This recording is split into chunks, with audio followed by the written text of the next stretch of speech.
Welcome to Bitcoin Escape Plan. This is the most important interaction we've seen with Bitcoin in several weeks now. And in today's video, we're going to go over the key levels that let us know whether we are going to see further upside momentum or whether we are about to be slammed down again to the downside. Later on in the video, I will go over the higher time frame context so that we just understand where we are locally in the cycle at the moment. And then at the end of the video, I will go over the localized trades as well, just so we can get a clear picture of where the best entries are at the moment.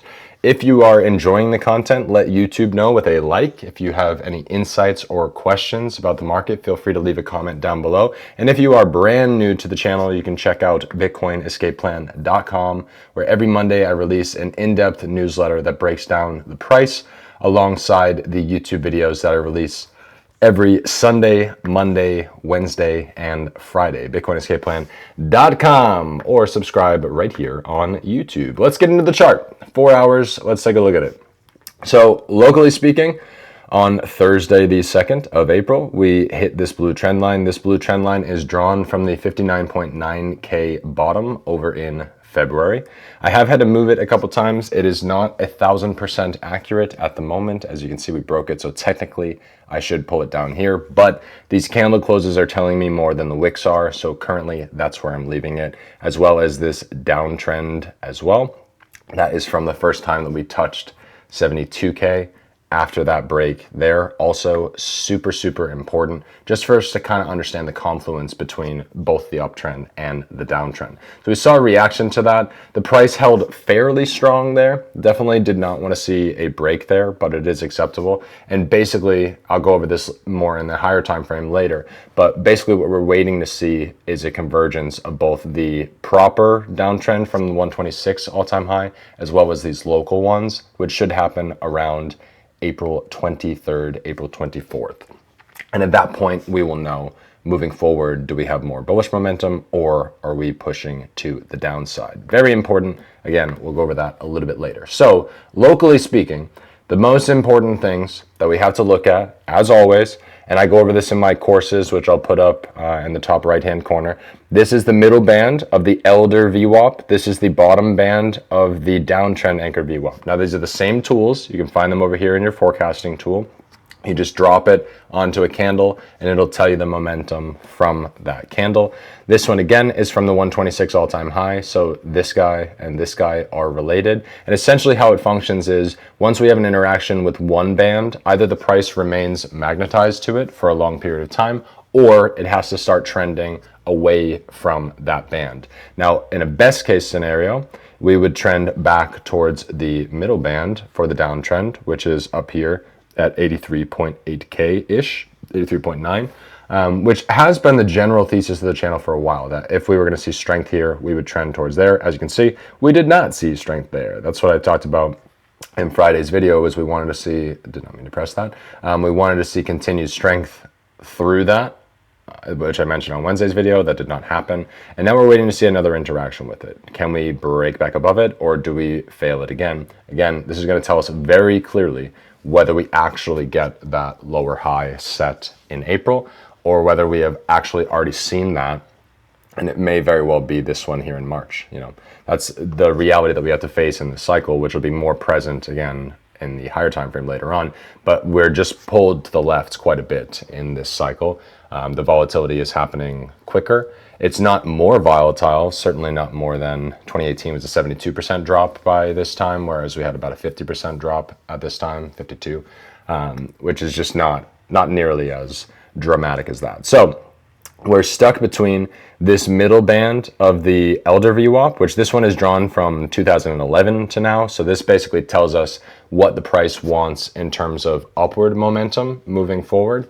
And then this is what the price wants moving downward from the 126 all-time high. This acts as resistance, essentially. This acts as support. So now that we understand that, we can see we had strong reactions to the support band of the middle band of the Elder VWAP. This was over in early April and late March. So at the moment, as long as we can stay above these trend lines, we should be fine, which will actually magnetize us towards the upper band of the elder VWAP, not the middle band. Now the upper band for the elder VWAP is all the way up here at 94.9K, and I hate to break it to you, we're not going to touch it. It's not going to happen. We might go towards it, but it's not going to happen. We're likely going to have an interaction here, and it is my opinion that we are going to fail well in advance of breaking the middle band for the downtrend, which again, that would be a best case scenario. I'm going to go over that in the higher time frame. It just doesn't really look like it to me. We're almost there. Again, subscribe to the channel if you are enjoying these, because I do give these updates 4 times a week. And it's very similar a lot of times, but it's important to know when we have Fibonacci pivots or when we have an SMA interaction. And currently, at the moment, the interaction on the SMA is the important one to look at. So we've been seeing it kind of chop down for the month of April so far. We have now seen it sharply start to trend back upward and are currently showing strength at it. Now, as everyone knows, I'll go over this more at the very end of the video, this technically indicates a short. Now that does not mean that we will not continue to break to the upside like we do in other instances, but everyone who's following the channel knows that a break of the 4-hour Bollinger Band, what does that mean? That means it's a clear entry for trading. I'm more focused on perpetual trades, but technically this would work for spot trading as well. So at the moment, we are seeing strong momentum. Above that, we really have not seen very much volume, basically no volume Friday or Saturday. A little bit of an uptick on Sunday so far, but certainly nothing compared to Wednesday of last week or Tuesday of last week, or even Sunday of last week. So it may very well come a little bit later in the day. We're still pretty early. We just had this 4-hour candle close after a significant rise. So we'll see in the next 3.5 hours if we're able to break back above the Bollinger Band and make another retest of 70 or 67.6K. Or if we are going to trend back towards the SMA and ultimately have a failure that brings us back towards this trend line. But this guy right here is not bad. This is, coming from yesterday, we had a decent amount of strength and a close above that red trend line again, which is very important. That was actually huge for us to be able to break back above it, lose it, break back above it, lose the SMA, fail a Fibonacci pivot, and still remain above that red dotted trend line. Super, super important. Again, this is from the first time we hit 72K after initially failing to 59.9K. And I do think that ends up speaking a lot to where we're going to experience locally. So that is the 4-hour time frame. That's what we have to look forward to. Pay attention to 67.6K, as well as I believe a daily close we want somewhere up here. 68.1 roughly is where we ideally would want the momentum to continue before 5 p.m. PST today. That may or may not happen. It would be entirely dependent upon if we see volume return or if we stay kind of flat. So let's see what we have for the higher time frames. What is the chart telling us? So if we go over to the monthly, we see this a little bit more clearly on the weekly actually, but we've been chopping around this range since February. So basically all of February, all of March, we've been stuck in this range. And what we've been really wanting to see, and I've said this multiple times in multiple videos, we want closes above 70.3K. Above 70.3K, this is the 50% mark of this range in particular. That's right about the halfway point. So the longer that we are below that halfway point, the more pressure that it's going to put on the price towards 64K. The more times we interact with 64K, the more likely we are to break it and therefore head towards 44K, which I do believe will happen. I just don't want it to happen yet. I really want to see one more interaction with the weekly SMA, which is what I've been talking about historically speaking. That is pretty normal for us to see that this time of year, for us to just see consecutive failures of the weekly SMA. When is this? This is at the end of March, results in a failure off of a Fibonacci pivot, which I'll show you in a second. Looks exactly what we're about to experience. Then pretty much the same thing over here. We have another high into March and a failure of the pivot, and then one more attempt in April, May, and then again, a failure of the weekly SMA. And that's pretty much the story in bear markets, is continued reactions and failures to the weekly SMA. So what we're waiting for right now, like I just said, is very similar to 2022. So we're waiting for this weekly SMA to continue dropping. It's currently at 79.2K, and after 5 p.m. PST today, it will be considerably lower. I believe it will probably be, if not right at 76.2K, it'll be just above it. And we are going to probably have that break it before the price gets there. So it's more likely that the SMA itself is going to break the 76.2K pivot than the price is. Now, what does that mean? What that means is by the time that the price finally interacts with the weekly SMA, it will likely be below this Fibonacci pivot point. What that means is this Fibonacci pivot point is probably going to act as resistance, even if we are able to push through the weekly SMA. This kind of works both directions. If we were able to push through this Fibonacci pivot first, then it's the weekly SMA that may act as resistance. But either way, we do not like this trend. This trend continues to put pressure to the downside, and there's no historical context for us to assume we're randomly going to rocket back above it. Certainly not with the delays with the Clarity Act, and just in general, the overall global trend of market uncertainty right now does not favor a 24-hour supply and demand asset being bullish eternally during that. It favors that this is going to be the one that people move in and out of because they can, which means that people will panic and the price will continue to the downside. I know that's not what you want to hear, but that's reality. That's how it works, my friends. So that's what we're looking for at the moment, is where does the price interact with the weekly SMA? Does it interact with it below this Fibonacci pivot?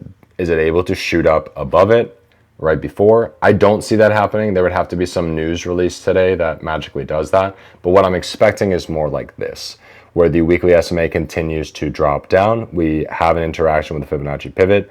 It goes slightly higher than that Fibonacci pivot, and then it continues to fail. In our particular instance, that would be a slightly larger move towards 80K. And I can still believe that.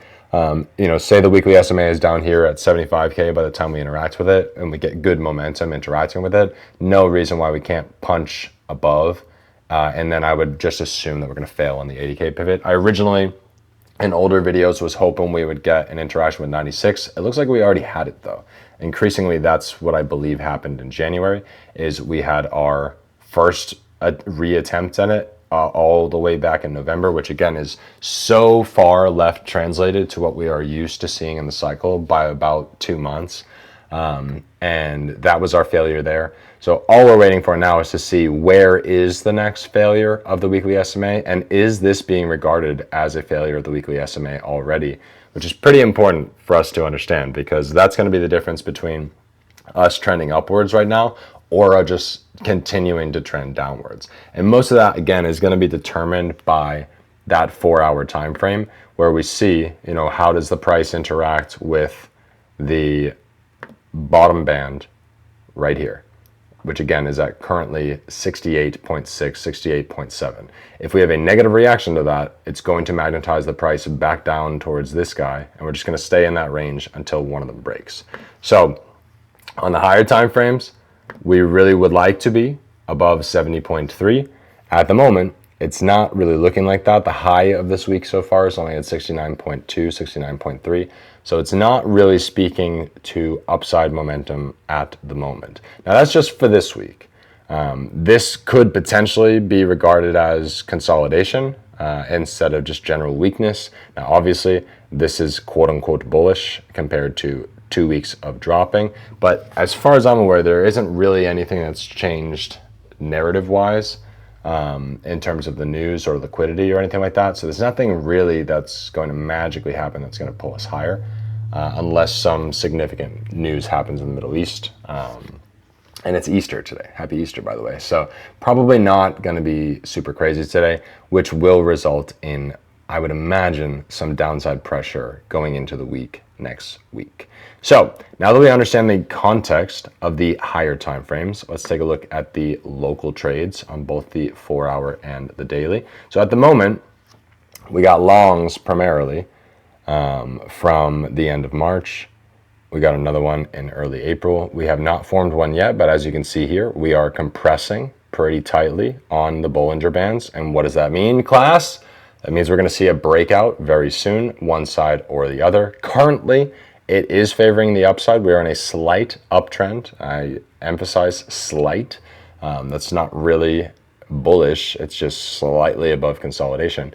But we did just see several strong short entries during the end of March as well. And really, like, what's been going on trading wise recently is just very, very choppy. There's not a lot of clear setups.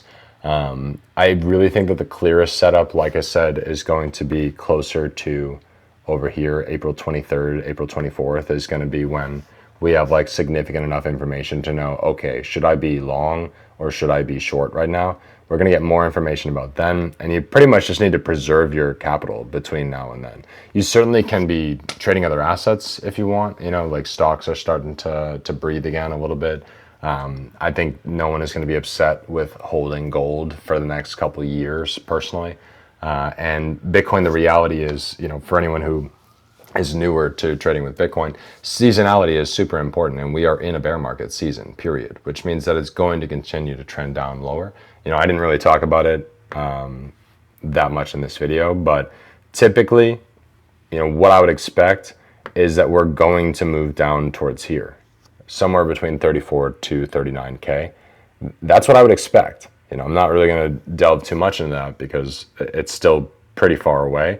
But that's what we would be expecting the price to trend towards, which is purely predicated upon, can it stay above this guy? Because if not, it's going there sooner than later. We want to see a favorable interaction here, which again, I don't believe is going to happen. I think that we are likely going to fail it. And then the price is going to struggle to get above 69K at that time. Now, why is 69K important? For anyone who is a fan of history, 69K is the peak in 2021, the second peak. So super important psychologically, as well as this 73.8K peak here in March of 2024. This is the ETF peak.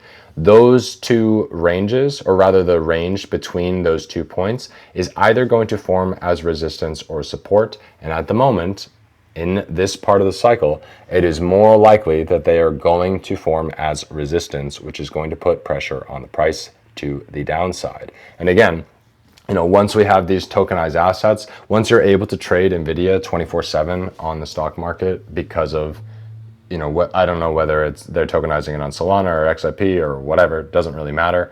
Once you are able to do that, we will see a significant amount of liquidity that would normally flow into altcoins instead flow into the actual, you know, the real stocks. You know, that's what people want access to. I've seen that a bunch on Solana meme coins, that they'll have NVIDIA coin or something like that, just hoping to get people to buy it purely based on association. So once they actually are able to buy Apple and Meta and Amazon 24/7, a lot of the liquidity that would have gone to Fartcoin and, you know, Pengu and a bunch of other random meme coins is just not going to exist. Now, it doesn't mean that I don't think that they'll ever be relevant again, but in the short term, it's just not, the liquidity is not going to flow there. It's going to flow to Bitcoin initially because it'll be the first one that kind of recovers. But Bitcoin is not done being hammered.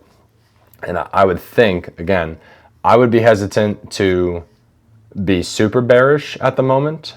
This does kind of indicate to me that we are going to snap to the upside, not the downside, which is mostly why I'm not panicking in my trade. You know, I've said this now for like 2 weeks. Basically, this trade, I got a terrible entry. I didn't follow my own rules. I had a short here. I would be so happy. I would be up like 120% if I'd stayed in my short instead of panicking and going long. And I did that primarily because I was so focused on this narrative that I think we're going to make that run for 80K. It is really starting to look like we might not get it. Like we will be lucky to get another run for 72K, let alone 80K. So that's just reality. You know, is sometimes you need to be a little bit flexible with, like, either you are trading just the chops, which in my experience so far trading these perpetual contracts, that is the better way to do it, is for you to take an entry and to be ready to get out of that trade within a day or 2 days or whatever. Like, it's not really This strategy, I think, is more designed for speed than it is for long-term exposure. It will work for long-term exposure, but again, we really want to wait for clear structural signals. And at the moment, we just are not in one. We're kind of like in the weeds at the moment.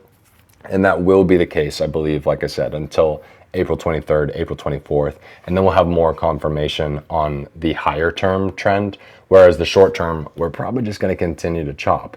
Now, that offers a lot of scalp opportunities. But again, this one in particular, for anyone who happens to be looking at it today, you can take a short from there. I would be hesitant to think it's going to be more than a 1 or 2% scalp. I would not expect another, like 8 to 10 bagger. Like I don't think that's going to be the case now. I do think that the pressure is towards the upside temporarily, which again, we will know based on the daily and weekly close today. Which for the daily, what is it telling us? Currently, we are below the close of yesterday's candle, which is not great, but such is life. We really would love to be above about here, 68.1K on the daily, but doesn't look like it right now. And again, it's Easter.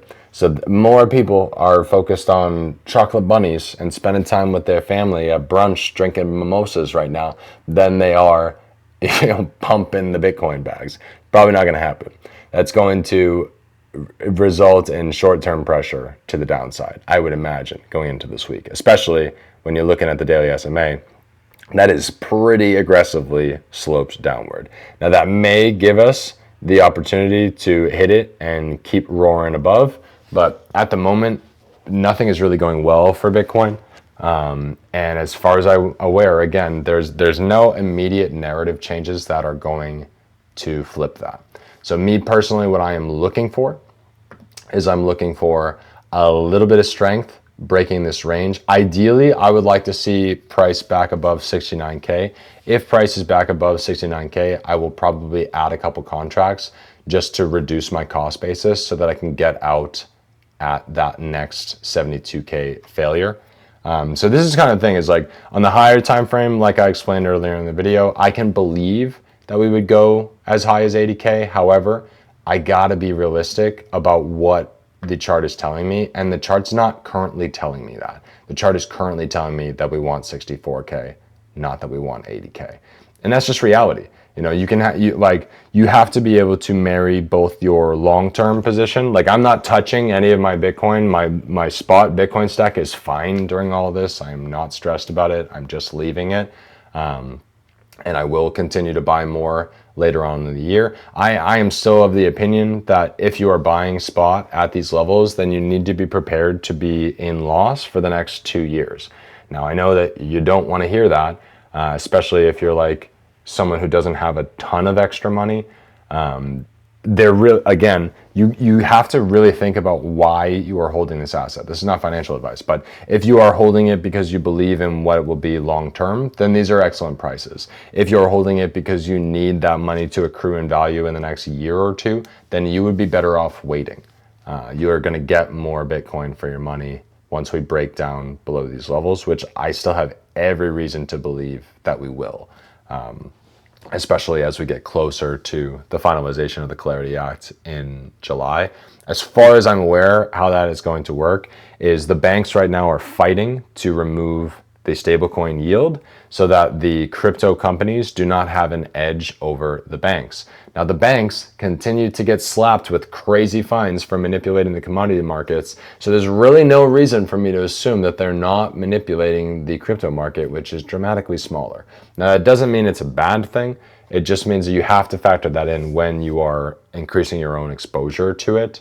That we are still in a season where we're going to get hammered for Bitcoin because it is directly in the incentives of the banks for that to be so. Why is that the case? Now, as far as I'm aware, the stablecoin bills go fully active in January of 2027. So essentially, by July, the law will be finalized. The banks will then announce their partnerships and will draw up excitement or whatever for the stable coins that they're going to be releasing while the price of Bitcoin is still dropping off a cliff and people are panicked and fearful, so that by the time they go fully live in January, the price of Bitcoin will be super, super low and they can convince their clients to spend hundreds of thousands of dollars per client on stablecoins because they're going to get bonuses. Now, why is this the case? This is the case primarily, sorry to go on a tangent instead of just talking about the trades, but this is how I'm going to finish out the video. Why is that the case? Is because what is happening right now globally is the US has lost the majority of its buyers of its debt.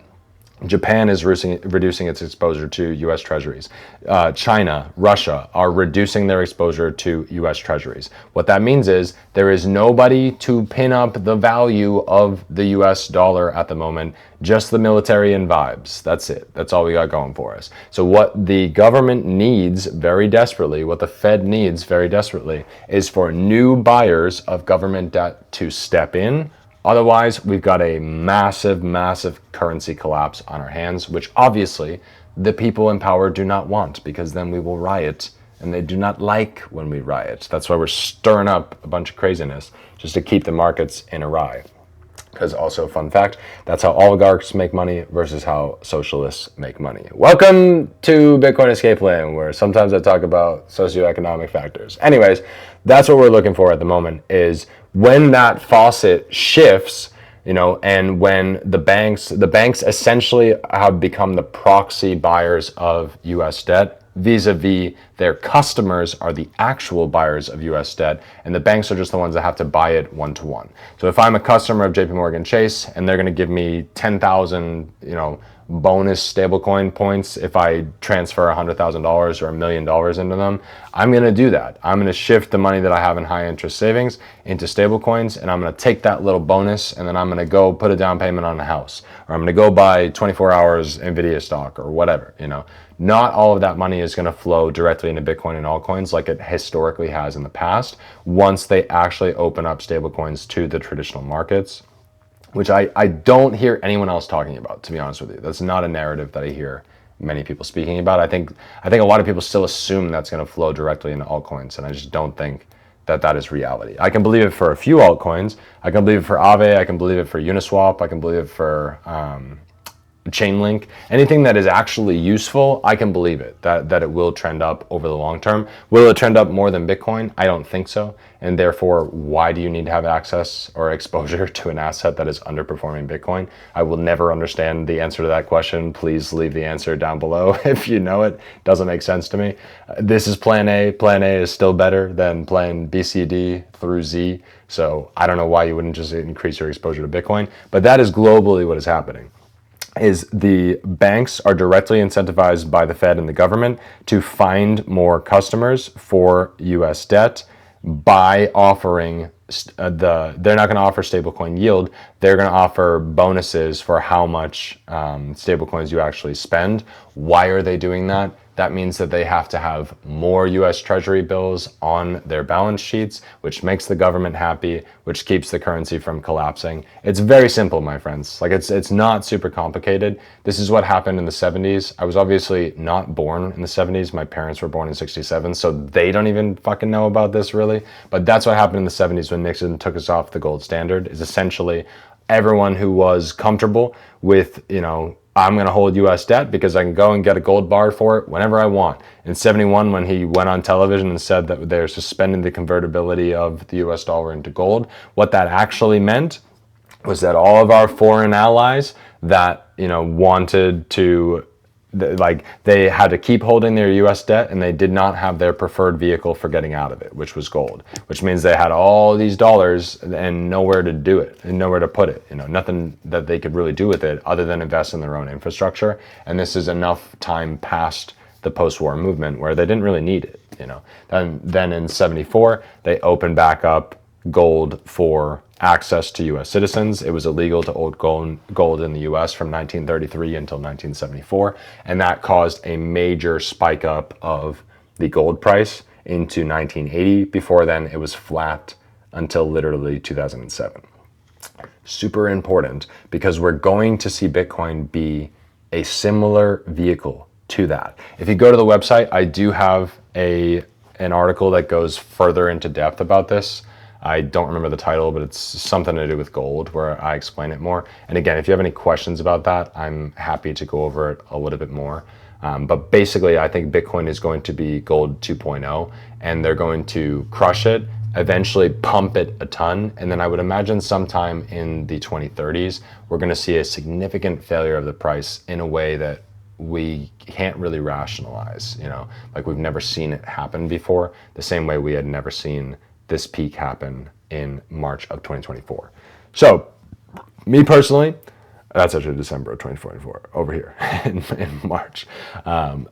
Me personally, that's what I'm focused on, is the broader narrative that the liquidity is not here yet for Bitcoin. So our best case scenario is another failure higher before switching entirely to the downside again, probably for the rest of the year. Realistically speaking, historically, we can expect a lower high to form in both April to May and July, August. That's pretty normal for us to see that to happen.